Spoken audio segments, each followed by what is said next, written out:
ఆడవాళ్ళు మీకు జోహార్లు.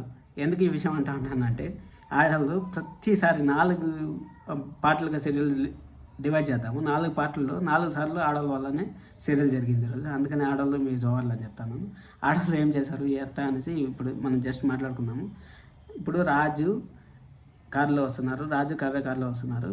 అసలు ఏం జరిగిందంటే కారులో వాళ్ళు వచ్చేటప్పుడు ఇద్దరు డిస్కషన్ చేసుకుంటూ వస్తూ ఉంటారు. నువ్వు భలే ప్లాన్లు వేసినావు, నువ్వు ఈ విధంగా చేస్తావు అనుకోలేదు, చనిపోయిన వాళ్ళని అమ్మగా క్రియేట్ చేసి ఈ విధంగా చేస్తావు అనేసి కావ్య రాజుని అడుగుతుంది. రాజుని అడిగే ముందు రాజు మీ ఇద్దరు మాట్లాడుకుంది నాకు తెలిసిపోయింది అంటారు. మీరిద్దరు మాట్లాడుకుంది ఏం మాట్లాడుతున్నారంటే వాళ్ళు యాక్చువల్లీ నేను ఎపిసోడ్లో ఆల్రెడీ చెప్పినాను, మళ్ళీ చెప్తాను. ఏం మాట్లాడుతున్నారంటే వీళ్ళు గెట్ టుగెదర్ రెడీ చేశారు కదా 10th క్లాస్ స్టూడెంట్స్కి. అప్పుడు వెన్నెల వస్తే వెన్నెలని పట్టుకొని ఎవరు వాళ్ళ అమ్మ వాళ్ళ పాపని ఇచ్చేసి కావ్య సైడ్ అప్ అవుదామని అనుకునింది కదా. అది ప్లాన్ చేసుకుంటామంటే అది రాజు వినేస్తే నేను మీరు ప్లాన్ అంతా ఫెయిల్ అయిపోయింది, నేను వినేసాను అంటే కావ్య కూడా మళ్ళీ రివర్స్లో జరుగుతుంది. రివర్స్లో ఏం జరిగిందంటే నేను ఆల్రెడీ ఏం చేస్తావు, ఇప్పుడు తెలిసిపోయింది ఏం చేస్తావు, నువ్వు చేసిన దానికన్నా పెద్దది కాదు నేను చేసిండేది అనేసి కావ్య కూడా రివర్స్లో మాట్లాడుతుంది. రివర్స్లో మాట్లాడితే ఇంకేం చేస్తారు రాజు చెప్పండి. ఇంకేం చేయలేక సరే గమ్మున అయిపోతారు. గమ్మున అయిపోయిన తర్వాత ఆ సీన్ అటు కట్ అయిపోయిన తర్వాత నెక్స్ట్ సీన్ ఏం జరిగిందంటే అమ్మ కొడుకు ఆస్తి పేపర్లు సైన్ పెట్టించుకొని వచ్చారు కదా. సైన్ పెట్టించుకొని వస్తే ఇప్పుడు మన కవి దగ్గర కూడా సైన్ పెట్టించుకోవాలి. కవి అంటే కవి అనేసి కావ్య ముద్దుగా పిలుస్తుంది కాబట్టి నేను కూడా కవి అని పిలుస్తున్నాను. కళ్యాణ్ దగ్గర సైన్ పెట్టించుకోవాలి కదా. సైన్ పెట్టించుకోవాలి. ఇంకోటి ఏమంటే ఒక ప్రాజెక్ట్ తెచ్చారు కదా, ఆ ప్రాజెక్ట్ దగ్గర వాళ్ళ దగ్గర సంతకం పెట్టించేసి వాళ్ళని ఇచ్చేయాలి కదా, వాళ్ళని ముంచేయాలనేసి వాళ్ళ అమ్మ వీళ్ళు కుట్రపడుతున్నారు కదా. అది మీకు అందరికి తెలిసే ఉంటుంది సీరియల్ చూస్తా అంటే. అందుకనేసి వాళ్ళు ఆ ప్రాజెక్ట్ని చూడు అనేసి వాడిని పదే చెప్తా ఉంటే అప్పుడు కవి భార్య వచ్చి మా ఇంటికి వెళ్దామంటే కవి చెప్తాడు, మీ ఇంట్లో నన్ను ఎప్పుడు పిలిచారు, ఎప్పుడు పిలవలేదు కదా, మన ఇద్దరం మేము నిన్నే కదా పిలుస్తాను, ఇప్పుడు నాకు అంత టైం లేదు, నేను అంత రాలేను అని చెప్పేసి వచ్చి డిస్టర్బ్ చేస్తుంది. 2 సార్లు డిస్టర్బ్ అయింది. అందులో మళ్ళీ అది అయిపోయిన తర్వాత బామ్ టెన్షన్ పడతా ఉంటుంది. బామ్ ఎందుకు టెన్షన్ పడతా ఉంటుందంటే కావ్య ఇంటికి వస్తుందో లేదో, వెన్నెల వస్తుందో, ఆ బాబుకి తండ్రి ఊరు వాళ్ళంతా మనకి బామ్మ తెలుసుకోవాలనేసి తహతహలాడుతూ ఉంటుంది. కావ్య ఫోన్ స్విచ్ ఆఫ్ వస్తుంది అనేసి బామ్మ అనుకుంటా ఉంటుంది. మళ్ళీ అంతలోకి వాళ్ళు ఇంట్లోకి వస్తారు. ఇంట్లోకి వచ్చాక రాజా మాట్లాడుకుంటూ పైకి వెళ్ళిపోతాడు. కావ్య వచ్చి అది మనకు అబద్ధం చెప్పాడు మీ అల్లుడు,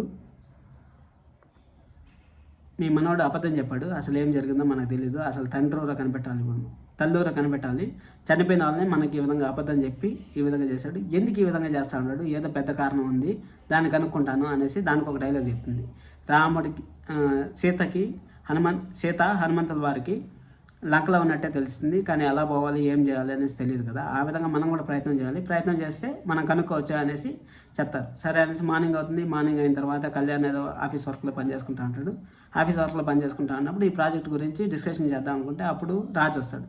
రాజు వచ్చి అయ్యో కళ్యాణ్ పొద్దున రాత్రి అనుకుంటా కష్టపడతా ఉంటాడు, నా వల్లనే కదా ఇదంతా కష్టం జరుగుతుంది, నేను ఆ బాబుని తెచ్చుకోవడం వల్లనే కదా అనేసి రాజు ఫీల్ అవుతాడు. రాజు ఫీల్ అయినప్పుడు ఏమవుతుందంటే కళ్యాణ్ చెప్దాం అనుకునే కొంది సార్ రాజు పని ఉందనేసి వెళ్ళిపోతాడు. అంతలోకి కావ్య వస్తుంది. కావ్య వచ్చినప్పుడు కావ్యాన్ని చెప్తారు, ఈ విధంగా మనకి ఈ విధంగా ఒక ప్రాజెక్ట్ వచ్చింది, ఆ ప్రాజెక్ట్ నేను డీల్ చేద్దాం అనుకుంటాను, ఎలా ఉంటుంది ఏమి మనకు చేశారు ఆల్రెడీ వేరే ఒక కంపెనీలో కూడా చేస్తా అంటారు. అంటే అంతలోపలే అక్కడ పైనుంచి మన రాహుల్ చూసా అంటాడు. ఆ ప్రాజెక్ట్ని ఓకే చేయాలి అనేసి రాహుల్ చూసా అంటే ఇంకా కావ్య ఆల్రెడీ పేరు ఒకటి చెప్తుంది, ఆ పేరు నాకు గుర్తులేదు, పేరు ఒకటి చెప్తుంది, ఆ పేరు ఫ్రాడ్ కంపెనీ అనేసి వాళ్ళు పైనుంచి రాహుల్ వచ్చి ఆపుతాడు. అయ్యో నా ఫ్రెండ్ దగ్గర నుంచి తెలుసుకున్నాను నేను, అది ఫ్రాడ్ కంపెనీ అంట, అది బాగలేదు కంపెనీ అనేసి వాడే చెడ్డోడైపోతాడు. కళ్యాణ్ దగ్గర కూడా ఆయన చెడ్డోడైపోతామనేసి వాడే వచ్చి ఒప్పుకునేసి అప్పుడు ఏం జరుగుతుందంటే ఒప్పుకునేస్తే మళ్ళీ అదొకటి ఇప్పుడు ఆడవాళ్ళు వచ్చి డిస్టర్బ్ చేస్తారు. ఎందుకంటే నేను 4 పాటలుగా చెప్తాను కదా, అక్కడ ఆడవాళ్ళు వచ్చి డిస్టర్బ్ చేస్తారా. సరే అనేసి ఇంకా అది అయిపోయిన తర్వాత వాళ్ళ డిస్టర్బెన్స్ అదంతా అయిపోయిన తర్వాత వాళ్ళ భార్య వస్తుంది. ఇప్పుడు భార్య రాత్రి అంతా పార్టీ చేసుకున్నారు కదా, పార్టీ ఏం చేసుకున్నారు, ఏం జరిగింది అనేసి తెలుసుకోవాలనేసి చూస్తూ ఉంటారు. ఏం జరిగింది ఎక్కడ జరిగింది అని తెలుసుకోవాలని చూస్తూ ఉంటారు కదా.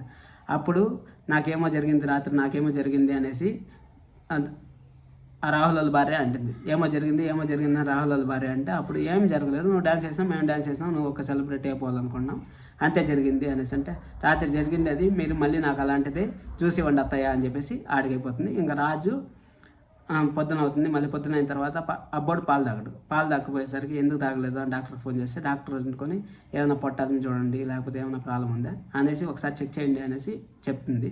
డాక్టర్ చెక్ చేస్తారు. అదే చెప్పాను కదా జ్వరం వస్తుంది అనేసి, అది ఈరోజు జరుగుతుంది.